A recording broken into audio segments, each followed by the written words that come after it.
اسی موبائل میں جو خاتون ہے جس کا ایک جملہ بڑا مشہور ہے، بابا میرے بچے کو روئے گا کون؟ بابا میرے بچے کو روئے گا کون؟ یہ ساری روایت آپ کی بار بار سنی، بابا میرے بچے کو روئے گا کون؟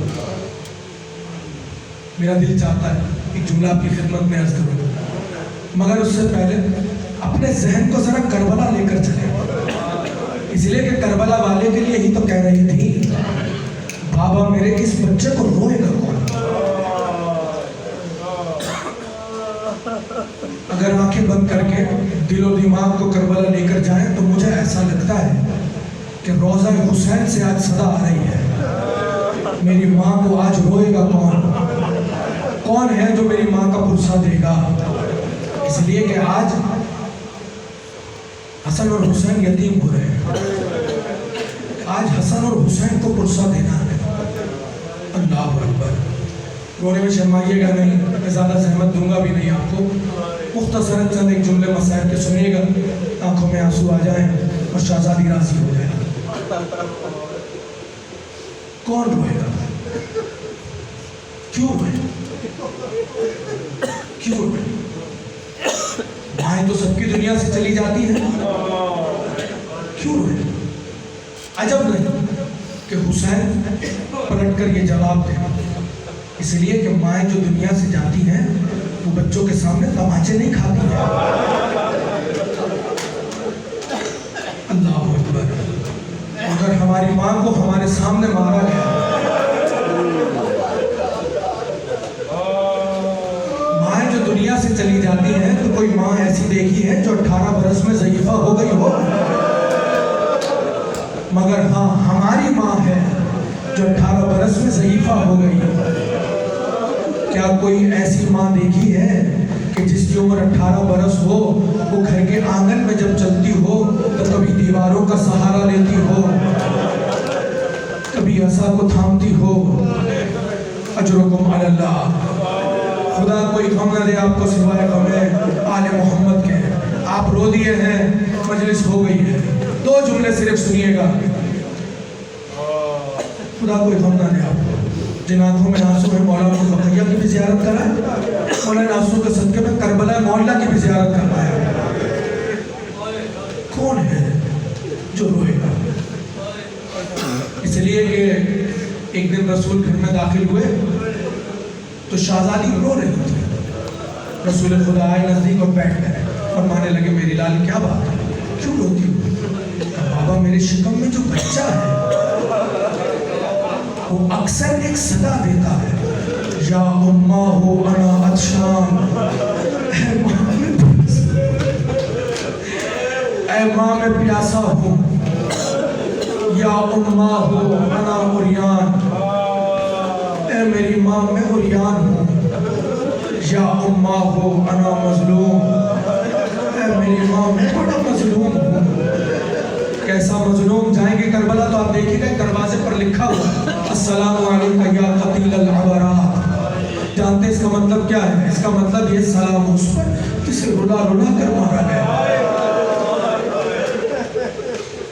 جسے رلا رلا کر مارا گیا۔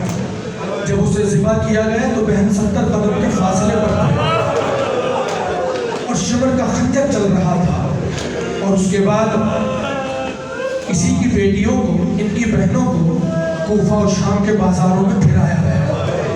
مگر خدا کی قسم یہ بازاروں میں، درباروں میں پھرائے جانے کے بعد بھی کسی کی زبان پر یہ جملہ نہیں آیا صبت علی مصائب لونہا، صبت علی الایام سرنا لیالیا، آئے مجھ پر وہ مصیبتیں آئی ہیں جو دنوں پہ پڑتی سیارات میں تبدیل ہو جاتے۔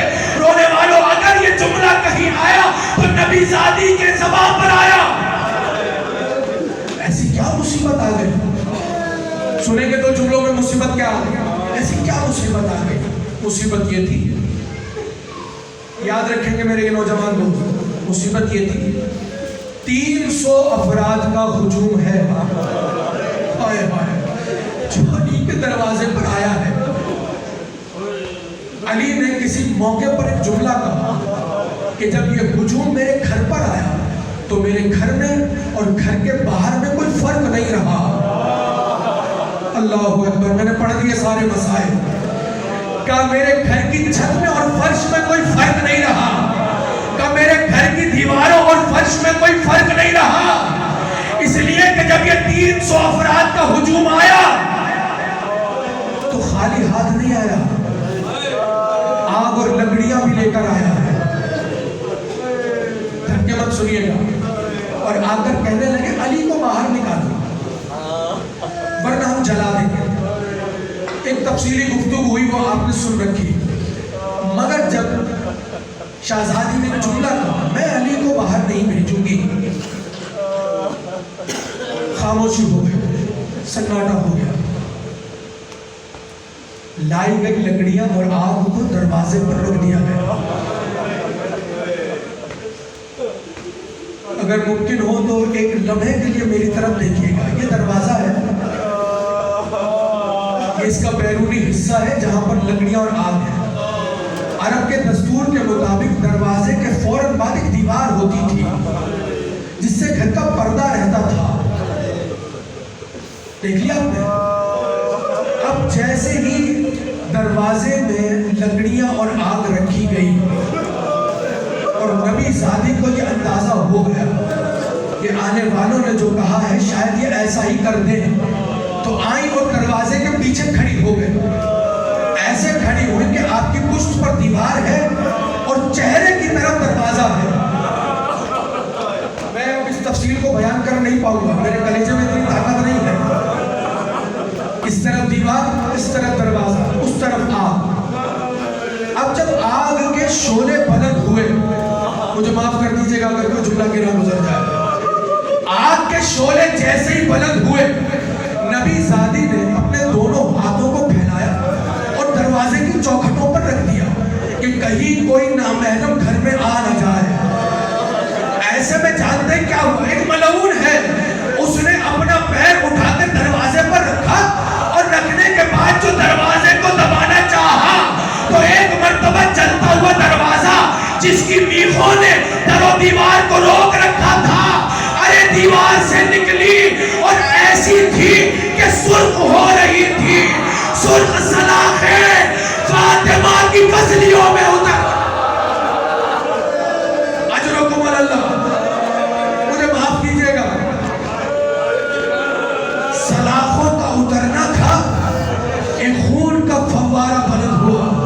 نبی زادی کی زبان پر ایک جملہ آیا, فضہ الیہ الیہ, ارے فضہ ذرا جلدی دوڑ کر آ, اس لیے کہ میرے موصل کو مار دیا گیا. یہی حق ہے, یہی حق ہے, یہی حق ہے, میرے بچے کو مار دیا گیا. اور سنیں گے شیخ عباس ابوی نے کیا لکھا, جب بیخیں پسلیوں میں اتری ابھی سیدہ زمین پہ گری نہیں تھی کہ ایک تازیانہ آیا. یہ پوری روایت نہیں سنا رہا, ایک تازیانہ آیا بس.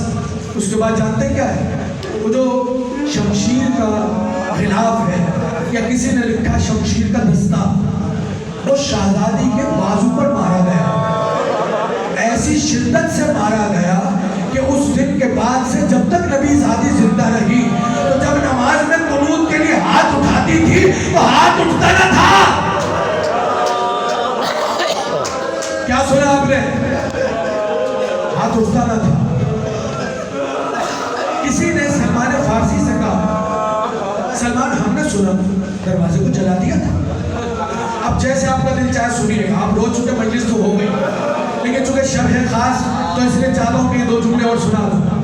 کہ ہم نے سنا دروازے کو جلا دیا گیا. جیسی سلمان نے سنا امامہ اتار کے پھینک دیا, اور امامہ پھینک کے کہنے لگے خدا کی قسم اگر صرف دروازے کو جلایا گیا ہوتا تو بات شاید کافی ہو جاتی, لیکن خدا کی قسم دروازے کو جلایا نہیں گیا. ارے جلتا دروازہ نبی کی بیٹی پر گرایا گیا, اور جب دروازہ گرا ہے تو 300 افراد کا ہجوم اسی چلتے دروازے پر چل چل کے گھر میں جاتا رہا. اور رونا یہ تھا کہ نبی زادی کے سر پہ چادر رکھ. ایک لمحے کے لیے رک جائیے گا, ایک جملہ مجھے کہنے دیجیے گا, اس کے بعد مل کے ماتم کریں گے.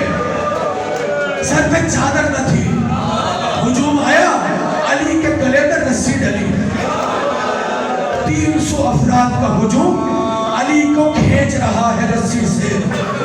نبی زادی نے آنکھیں کھولی, علی کو دیکھا, پسلیوں کے ٹوٹنے کو بھول گئی, محسن کی شہادت کو بھول گئی, جلتے دروازے کو ہٹایا, آ کر آنے والوں اور علی کے درمیان ہاتھوں کو ایسے پھیلا کر کھڑی ہو گئی اور کہنے لگی خدا کی قسم میں علی کو لے جانے نہیں دوں گی. 3 مرتبہ یہ جملہ تکرار کیا اور آنے والا کہتا رہا آپ ہٹ جائیے, یہ ہمارا اور علی کا معاملہ ہے, مجھے معاف کر دیجیے گا. رونے والوں جب 3 مرتبہ کہہ چکا اور نبی زادی نہ ہٹی تو جانتے ہیں مقتل نے کیا لکھا, آنے والے کا ہاتھ فضا میں بلند ہوا. اب مجھے نہیں معلوم, ہاتھ جب نیچے آیا نبی کی بیٹی زمین پہ تڑپ رہی تھی.